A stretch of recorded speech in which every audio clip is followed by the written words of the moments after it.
I'm DumpTruckTS. Welcome to Mapping for Quake. This video highlights my latest mod project, which is SMP, short for Speed Mapping Progs. Basically, it's a very lightweight mod that fixes quite a few bugs that were in the original source code from QuakeC. It fixes some of those bugs, not all of them. I'll explain that later in the video. But it also, more importantly, adds quality of life features that are kind of similar to Progs Dump, my other mod, where you can trigger spawn monsters and items and other little goodies that I'll cover in the video. So let's get to those features. I'll have timestamps. This is kind of basic stuff, so if you're a pretty experienced mapper, this is going to be kind of easy stuff. But I would ask you to stick around and listen to some of the reasoning behind this and just some more information about why this came to be. So first up, trigger spawning a monster works exactly like other mods. You set a spawn flag for trigger spawn, and you give your monster a target name, and then you've got to trigger it with some kind of trigger. Trigger once here. Very, very simple, and it works great. There he is. So now we can spawn him silently by checking the spawn silent spawn flag. And super simple stuff. Kind of doesn't make any noise when he spawns in. Okay, so just like monsters, we have items that can be trigger spawned as well. I have a trigger once, its target is spawn. The armor here is target name spawn. Now we can also set these to respawn. So as you can see here, weight is set to 0, that's the default, and that means this will not respawn. So I'm gonna go ahead and just make this 2 seconds.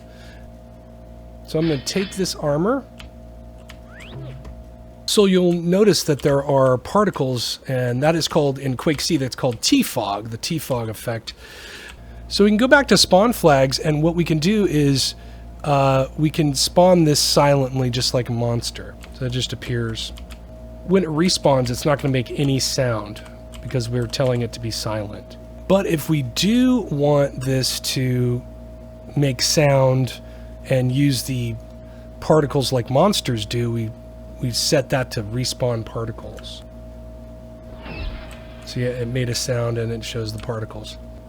You might have noticed that I left spawn silently selected, and what that means is when it initially spawns, it's going to be silent, but then after respawning, it will show the particles in this case. So let's disable spawn silently, so it spawns with the sound effect. I take it, responds with particles. So I hope that wasn't too confusing, but there's one other thing I want to show you about respawning items. So let's say you don't want to trigger spawn this, but you do want it to respawn. The default behavior is going to act exactly like Deathmatch. So let me show you that. So you noticed it made a sound there, but no particles. That is the default Deathmatch style of respawning items. So if you're not trigger spawning, you just want something to respawn, that is the default behavior unless you select the respawn particles. You can also do this with ammo and weapons as well. I'll disable all of these except for trigger spawn and suspended in air. So let me just raise this up off the ground here to show you. But however, will I get it? I can't reach it from up there. So this brings me to the gravity setting. What you do is you select any world spawn brush, and in the FGD there's a gravity key. It's default to 0, and you want to leave that if you're just making a normal level, but if you want to have custom gravity, we're going to add that. Okay, now I have 100 gravity, much like Ziggurat Vertigo. So the cool thing is you can also do all of these same features with these artifacts. Now you'll notice that one didn't have a particle effect, but it's because there's too many particles being displayed.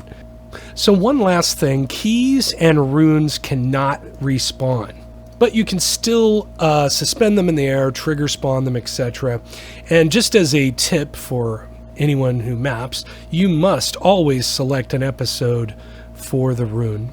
That's not an SMP thing, that's just how Quake works.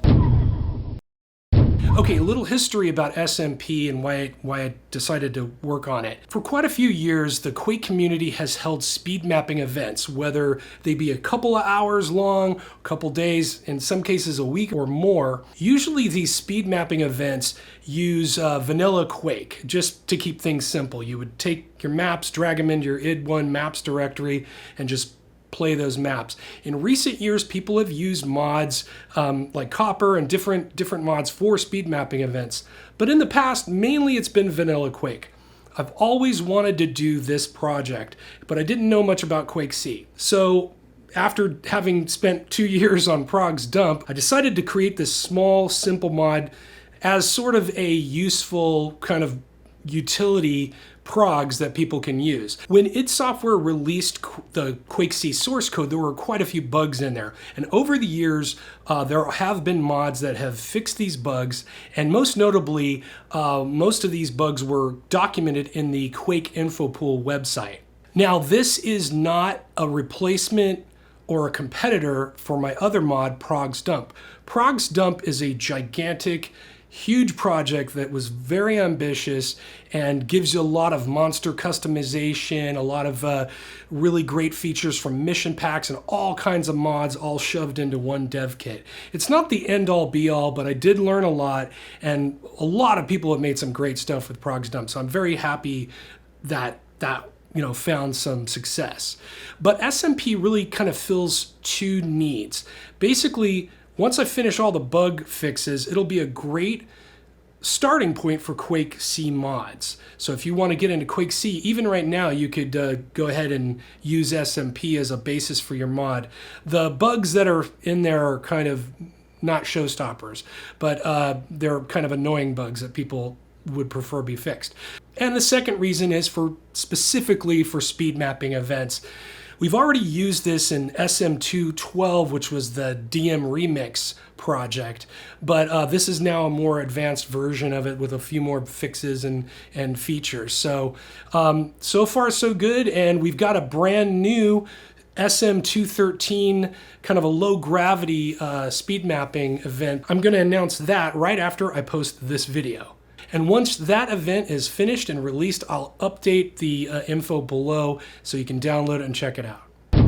So that's it for SMP for now. There are some bugs that were listed in the Quake Info Pool that I have not had an opportunity to do. But as I said before, it is a good starting point for your QuakeC projects if you want to get started, because it has all these kind of good quality of life features built in and quite a few bug fixes. That's it for this episode. Thanks for hanging in there. We'll see you in the next video.